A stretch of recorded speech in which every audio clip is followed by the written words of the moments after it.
Nix, starting quarterback for the Denver Broncos. Congratulations, Bo. Here you go, Bo. This felt pretty obvious if you watched him play in his preseason games against the Indianapolis Colts. Whenever he got his first action in a NFL game, he was phenomenal. Everything you saw from him was composure, leadership, his body style, his ability to move, what he had to do in Sean Payton's offense. And then you hear Bill Belichick talk about Sean Payton's offense operating at a quick clip and obviously a fast pace, having to be able to make decisions and have to be able to put the ball on a dime, just like Drew Brees was able to do for a long time down in New Orleans. Bo Nix actually mastered that at Oregon. Oregon's way. And I know it's preseason, John, but I've watched Bo Nix and I'm like, oh shit.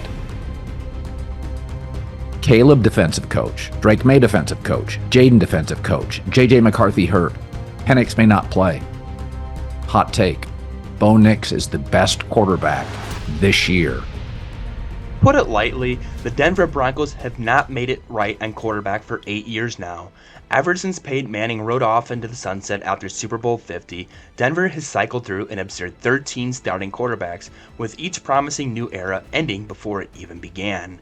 The most recent Russell Wilson era looked destined to save the franchise and stick it to the Chiefs in the division.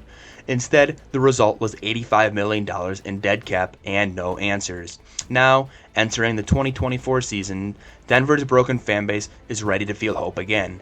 Enter Bo Nix, the man finally ready to get the Denver Broncos right on track. The first round. Denver's 2023 season was disappointing, of course, but nowhere near bad enough to place them in the Caleb Williams or Jaden Daniels sweepstakes. Nix was not necessarily the most eye-catching pick of this draft, but he might not have the flashy highlight reels that someone like Caleb Williams has, but he might just be the perfect fit for this team, and hopefully, for the Broncos' sake, the man to lead this team back to playoff football and beyond. Nix's tape and scouting reports show him to be a smart passer with a good pocket presence and an ability to not force balls into dangerous situations. Indeed, arguably the most impressive part of his college career was just how accurate a passer he was, especially during his final year as an Oregon Duck. In the 2023 season, Nix's completion percentage was an incredible 77.45%, the highest figure in the entire history of NCAA football. This ability to keep the ball moving forward and keep the chains moving is vital to any NFL offense, and Broncos coach Sean Payton will be hoping to see more of this in the NFL. Many in the media have compared Nix to Brees, and the comparisons do make sense on some level. Both men have excellent command of short passing routes and are slightly on the smaller sides for quarterbacks, although Nix does have an inch and a half on Brees. Through that, give me Bo Nix because the ball is gone. He is going to see it quick and it's going to be gone. It's going to be 2nd and 7, but or 2nd and 5, but he's going to make quick decisions. He's going to avoid negative plays, and you're always going to be advancing the football. Both also have great awareness, are extremely good at avoiding sacks, whether they are moving out of pressure in the pocket or simply through throwing the ball away when needed. This isn't to say that Bo Nix will instantly be the caliber of player that Brees was on his first day in pro football, but it is hard to resist these comparisons right now. His 5 seasons in the league on the San Diego Chargers weren't bad, but they weren't anything like the constant 5,000-yard seasons that he was putting out under Payton's coaching. Without going overboard here, Nix feels like a good fit for Payton, especially as he seemed to struggle getting with Russell Wilson, with neither man getting the best out of Denver's offense in 2023. And so far in the preseason, Nix has been fairly impressive. Obviously, the preseason is only preseason, and can never quite replicate the feeling of a real NFL game. But Nix is reassured and appeared in his 2 starts against the Indianapolis Colts and Green Bay Packers. In control of the offense, really knows what Sean Payton wants to do all of that, right? So that's the beauty of that. Number one is that he's going to be able to handle the genius of Sean Payton and all he can throw at the quarterback. Secondly, how could you not like the physical tools? Again, everybody underestimated Bo Nix's ability with his arm. He can throw, like you saw the in-cut he threw to the right. You've seen some of the throws running to the left along the sideline. His arm is really good. I'm not saying it's as strong as Caleb Williams or maybe even Jaden Daniels, but it's not that far off, right? He threw his first touchdown to Marvin Mims Jr. in preseason week 1, faking a handoff before instantly firing a short pass to the end zone for a 1-yard reception. Having that kind of timing this early in his NFL journey is certainly promising and will have pleased Broncos fans as well as Coach Payton. His Week 1 performance definitely turned a few heads, going 15 for 21 attempts and finishing the game with 125 yards through the air and that Mims touchdown to his name.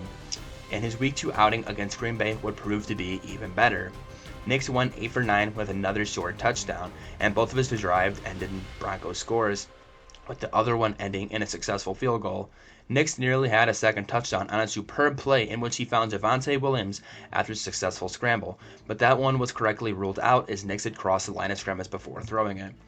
Regardless, the home crowd was undoubtedly pleased with their new man, who is much more impressive in the two games than either Jared Stidham or ex-New York's draft bust Zach Wilson, who had both been in contention to start the regular season opener for Denver. It was definitely implied that Nix would be taking over the reins here sooner than later, but Payton had suggested that this was an open quarterback competition, and with all three men given their opportunities in training camp and preseason to stake their claim as quarterback one.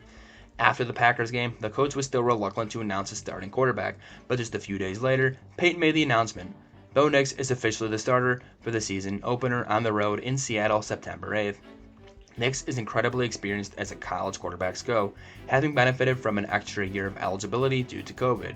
As a result, he racked up 61 starts in his 5 years in college, an all-time NCAA record. This has been leveled by some criticism. With Nix turning 24 in February, some analysts argue that he is unlikely to improve as much as the younger quarterbacks in the draft, having already undergone significant development in college. While this is probably true, he benefits greatly from something they don't have, which is experience. He has a huge number of snaps under his belt and has seen a huge number of defenses in game scenarios. This wealth of experience is exactly what the Broncos need here. Rather than some of the project quarterbacks they have drafted in recent times, they need a guy who can come in right away and re-energize this franchise. And it makes sense. Therefore, the best guy suited to do that is the one who has the most experience playing the quarterback position, and to an extremely high level as well. For comparison as well, let's take a look at Brock Purdy, who has rapidly shot down away from the Mr. Irrelevant to a Pro Bowler and the 28th best player in the league, according to his peers. Now, of course, Nick and Purdy are clearly different players, and Nix led a much better offense in college, but the comparison still stands. Both are solid, sensible quarterbacks who entered the league with substantial starting experience under exceptional offensive coaches in college. Whether Nix achieves the kind of meteoric rise that Purdy did remains to be seen, but he is likely to benefit from a comparatively low level of expectation in Denver this year. While there is always pressure as a starting quarterback in pro football, Nix will probably get an easier ride than most, considering Denver's projected win total of 5.5 according to Vegas, and he's hardly inheriting the type of offensive firepower that Purdy had at his disposal in San Francisco. Having said that, there are some bright spots on this offense. For starters, if Devonte Williams can stay healthy, he should be a reliable, if not elite, running back, which is often crucial for a young quarterback to lean on in his first year in the league. Williams missed most of his 2022 campaign with a brutal ACL injury, but he rebounded to have over 1,000 scrimmage yards last year, and looks to be an option in the passing game as well.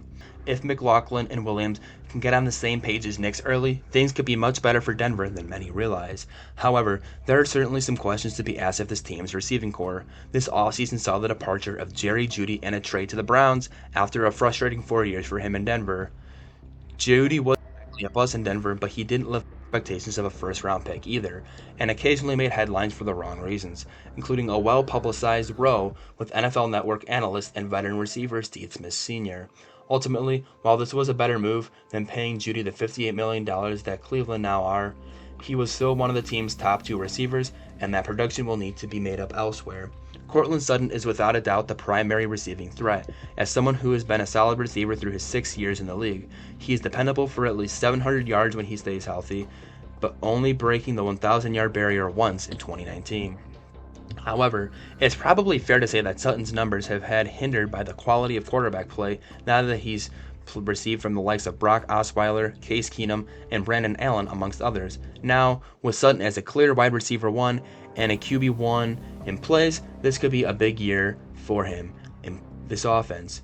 Beyond him, the Broncos have added Josh Reynolds, who was in Detroit last season, producing a 600-yard season as a complement to All-Pro superstar Amon-Ra St. Brown. As a wide receiver 2 to Sutton, Reynolds seems to be a good option, although he may end up facing competition for that role from Drew Patrick.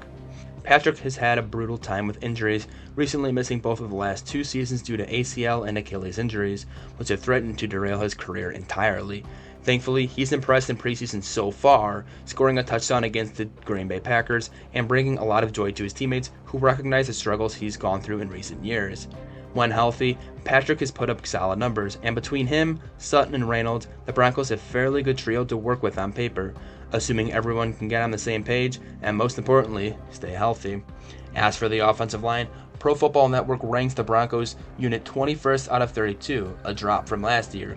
This is mostly down to the team's letting center Lloyd Cushenberry go in free agency, another casualty of the Russell Wilson cap hit.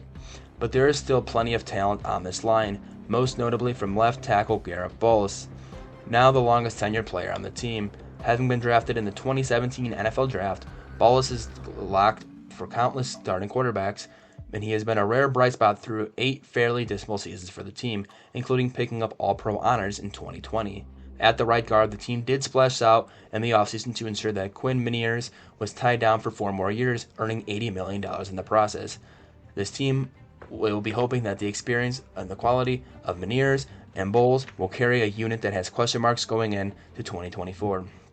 As we've said, though, we don't necessarily expect overnight success for the team, which has been surprisingly for rebuilding for 8 years straight, with no winning season since that last Super Bowl win in February 2016. The Broncos' defense was 27th in Pro Football last year, and it's unclear how much better things are likely to be this time out, with limited free agency acquisitions on that side of the ball. More pressingly, the Broncos are in an extremely tough division and conference, with the Kansas City Chiefs looming over them, having won 8 straight division titles and no obvious end in sight. Add in Jim Harbaugh in his quest to finally make the Chargers relevant again, and it's clear that the AFC West is likely to be a slog for the foreseeable future. But all we know, and as we know, the most important position in football team is quarterback, and it looks like the Broncos might have finally got this right. Just maybe. A promising rookie quarterback with a mountain of experience, one of the best offensive coaches in recent times, and a well-rounded offense full of guys with a point to prove. All of this seems like a decent recipe for some sort of future success in the Centennial State. The Broncos might not be Super Bowl contenders in 2024, or maybe not for a few years after, but they do look from the outside as if they are finally getting back on track, with after 7 straight losing seasons is the main thing Denver fans will be looking forward to see from their team and their quarterback. How do you think Bo Nix will get on in Denver? Will Sean Payton get the best out of him from the start? And how many games will the Broncos win in 2024? Let us know in the comments.